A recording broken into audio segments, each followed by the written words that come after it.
Bonjour, aujourd'hui je vous dévoile 5 points pour mieux vous aider à comprendre ce qu'est l'alimentation émotionnelle. Ou plutôt si vous préférez, comment nos émotions peuvent entraîner des comportements particuliers avec notre nourriture, avec l'alimentation. On se retrouve tout de suite juste après le jingle.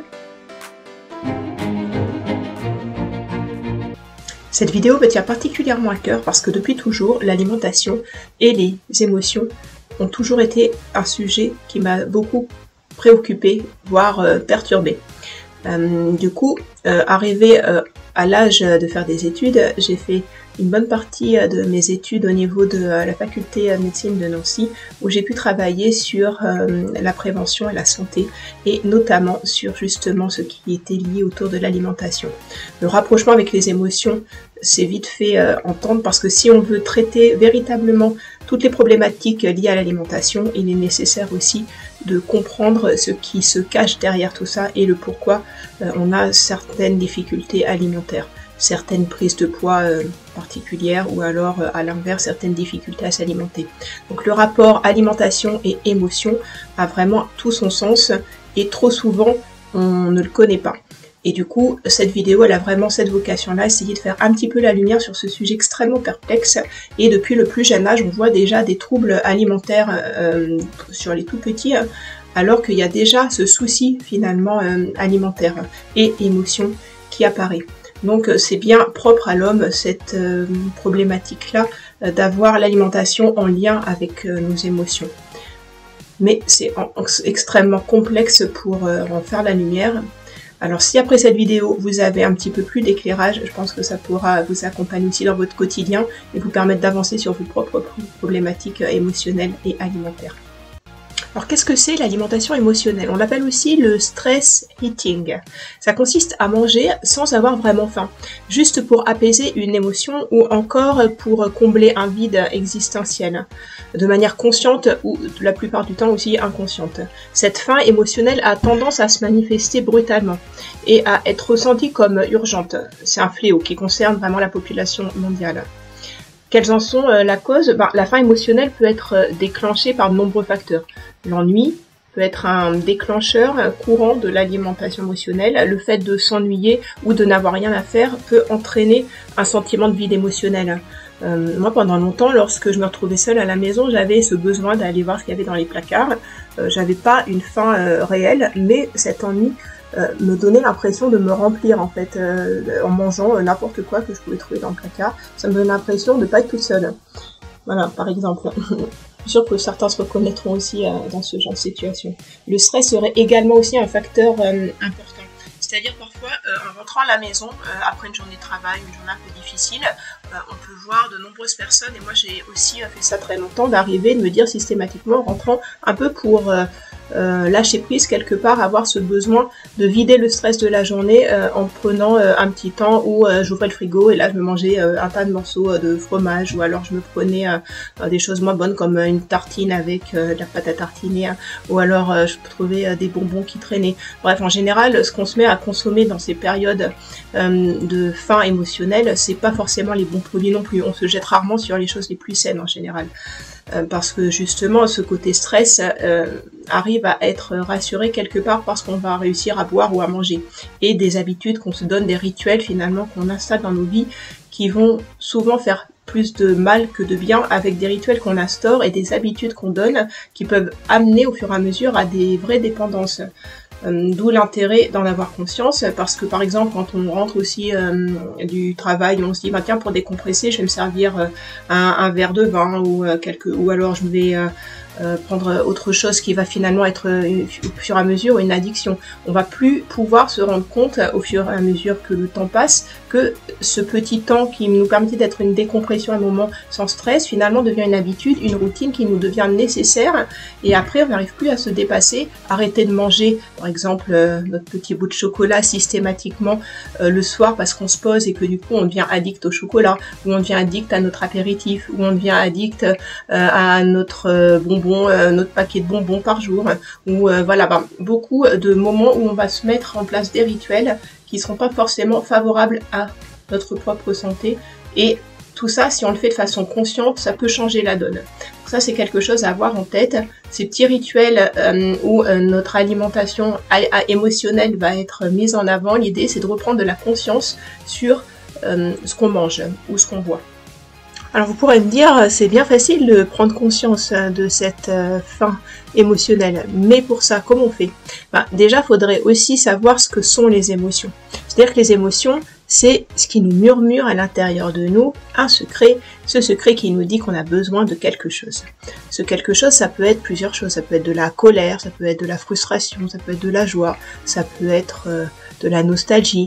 Bon, bref, ce sont des choses qui sont à l'intérieur de nous, qui passent, qui se promènent, c'est un mouvement en fait, l'émotion, et ça nous donne un message. Pour ça, il faut savoir si par exemple on est en colère et qu'on a besoin, mettons, de justice, d'être respecté, si c'est plutôt une frustration et qu'on a un besoin d'aide, un besoin de repos, si on est dans cette émotion de joie parce que notre cœur est rempli de joie et qu'on a besoin de profiter de moments tranquilles, des moments de sérénité. Bref, les émotions ont toujours un sens et trop souvent, on n'a pas très envie de les voir réellement. Donc cette faim émotionnelle, elle est différente évidemment de la faim physiologique parce que la faim physiologique, elle arrive graduellement au fur et à mesure. On va sentir qu'on a une vraie faim et qu'on a besoin de s'alimenter pour se nourrir, prendre de l'énergie pour repartir. La faim émotionnelle, elle est différente parce qu'elle répond justement à cette émotion qu'on n'a pas bien su voir et qu'on n'a peut-être pas envie de voir plutôt. Et cette faim émotionnelle, si on n'y fait pas attention, ça va nous donner ces habitudes qui vont nous enfermer dans quelque chose. Alors il faut du coup vous poser les bonnes questions pour savoir si vous vous ennuyez par exemple, ou si vous êtes en colère, ou si vous êtes stressé, si vous êtes fatigué, si vous êtes épuisé. Parce que la première des choses à faire, ça va être d'accueillir cette émotion. D'abord l'identifier, puis ensuite l'accueillir, pour voir les différents moments, à quel moment vous vous ennuyez, qu'est-ce que vous pouvez faire si vous vous ennuyez, au lieu de vous jeter sur les choses à manger, qu'est-ce que vous pourriez faire d'autre? Si par exemple vous êtes stressé, vous avez envie de décompresser, au lieu de vous jeter sur quelque chose à boire ou à manger, qu'est-ce qui pourrait remplacer tout ça? Alors, comment apprendre du coup l'alimentation émotionnelle en 5 points et pouvoir avoir plus de conscience là-dessus? Donc souvent les émotions derrière la prise alimentaire ne sont vraiment pas claires. Et moi il m'a fallu vraiment des années pour faire la lumière là-dessus. Et c'est vraiment un travail un peu quotidien parce que les habitudes qu'on avait d'alimentation émotionnelle ou pour se faire du bien, se rassurer, on revient facilement vers ces mauvaises habitudes qu'on pouvait avoir avant. Donc rien n'est jamais acquis, il faut toujours avoir ce réflexe de se dire quelle est l'émotion qui me traverse, quel est le besoin que j'ai actuellement et en fonction de ça, on réussit à mieux gérer toute cette alimentation émotionnelle. Vraiment le gros travail principal, et c'est tout le temps la même chose, toutes les vidéos que j'ai pu faire, je vous le redis régulièrement, c'est d'abord prendre conscience de ce qu'il y a à l'intérieur de vous et de vos propres émotions. Lorsqu'on a conscience de ce qui nous traverse vraiment, de nos émotions, on arrive vraiment à avancer sur nous-mêmes. Donc en fait, si la nourriture gèle quelque part les émotions, parce que lorsqu'on se remplit de nourriture, lorsqu'on se remplit de boissons, on fait comme si que l'émotion, là, elle s'arrête et qu'elle n'est plus nécessaire à considérer. Sauf que ça, c'est juste une illusion, vous le savez bien, parce que généralement, cette habitude d'alimentation émotionnelle, elle revient tout le temps et on s'en débarrasse pas comme ça. Donc si on s'en débarrasse pas, c'est qu'il y a quelque chose à creuser de plus profond. Et plus profond, il est juste à l'intérieur de vous, quoi, dans vos émotions. Voilà, donc il est fort possible que l'aide aussi soit bénéfique à ces moments-là. Parfois, être tout seul et rester tout seul, c'est compliqué. Se faire accompagner par un psychologue, par un thérapeute, par de la méditation aussi en pleine conscience, puisqu'on se rappelle à ce moment-là son corps, par un coach qui est dans la même énergie que vous. Bon, bref, l'idée c'est pas rester tout seul dans ce genre d'histoire pour comprendre vraiment ce qui se passe en vous. Le regard d'une personne extérieure à vous est souvent favorable. Si vous ressentez une sorte d'impulsivité, c'est souvent le cas dans ces moments de faim émotionnelle, une envie soudaine de vouloir manger, de vouloir boire, il est probable du coup que cette émotion cachée derrière vous fait un signal. Ce signal, vous n'avez pas très envie de le voir, ou alors vous dites non mais c'est pas grave, je vais continuer, ça va passer, je vais boire mon petit truc, je vais manger ma petite chose et tout ira mieux. c'est juste une illusion, vous vous rendez bien compte que vous cachez quelque chose. C'est difficile en général de regarder en face nos propres douleurs, nos propres traumatismes qui remontent parfois bien loin. C'est pas forcément quelque chose de maintenant, ça peut être lié à la petite enfance, à un moment proche, à un moment plus loin. Bon, vraiment c'est complexe, on est très complexe en tant qu'être humain. Et on n'a jamais fini de se comprendre.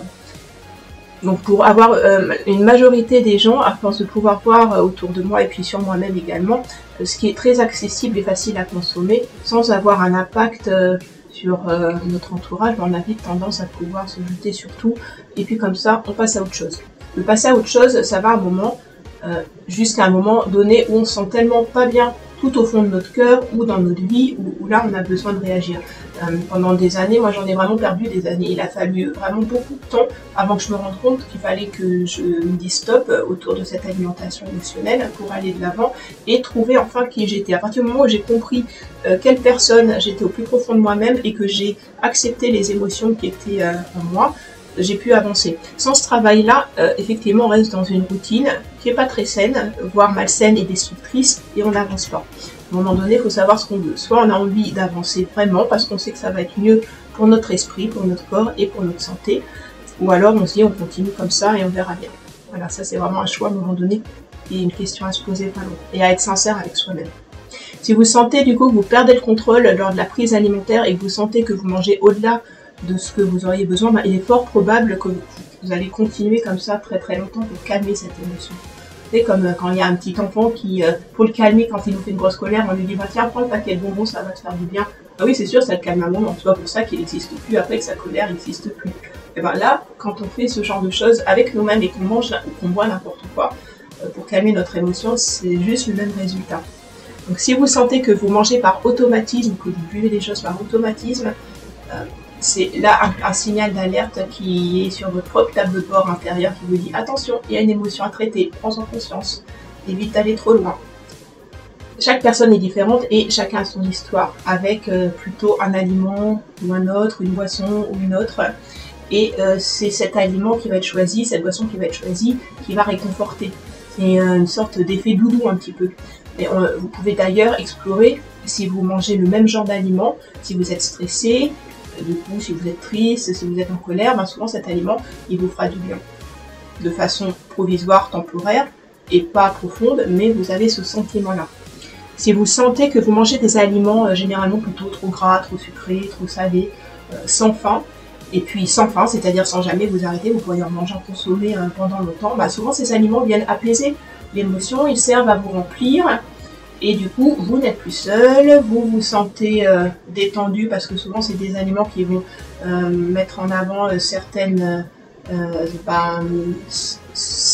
choses qui vont enlever le stress en fait, tout simplement. On parle souvent du concept du comfort food, c'est-à-dire parce que ces aliments, dus à leur composition nutritionnelle, ont un impact sur les émotions et offrent un plaisir qui sert à divertir un petit moment lorsqu'on les consomme. C'est beaucoup le cas pour tout ce qui est très gras, très sucré, tout ce qui est par exemple les gâteaux apéritifs, les chips, le chocolat, les bonbons, les sodas, l'alcool, tout ça c'est des choses qui vont donner cette illusion pendant un moment de bien-être, mais finalement c'est pas la réalité. C'est vraiment une prise de conscience à la base. Diminuer les excès alimentaires dus aux émotions peut s'avérer difficile, et avec les bons outils on peut s'en sortir. Moi je vous assure que je suis sortie de ça parce que j'ai à un moment donné vraiment mis de la conscience sur tout ça, et je me suis fait accompagner parce que tout seul ça c'était clairement je pense pas possible, ou alors j'aurais mis encore plus d'années. Mais le temps passe et les années sont précieuses et c'est dommage de passer autant d'années à réfléchir sur des choses où finalement on n'a pas complètement la main. Pas parce qu'on est nous-mêmes, avec nous-mêmes qu'on réussit à avoir la main sur tout. Donc le regard d'autres personnes qui savent nous regarder avec un regard bienveillant et nous accompagner peut vraiment nous amener à changer nos habitudes, transformer notre vie et nous rendre finalement plus épanouis. Donc j'espère que cette vidéo aura un petit peu éclairci tout ce qui est alimentation émotionnelle, que vous pourrez mieux considérer vos émotions pour aller de l'avant. Si cette vidéo vous a plu et vous a permis de gagner en valeur personnelle, n'hésitez pas à liker, à vous abonner surtout à cette chaîne et profitez aussi de la masterclass que je vous ai préparée. Il suffira tout simplement de cliquer en dessous de cette vidéo sur le lien que je vous transmets.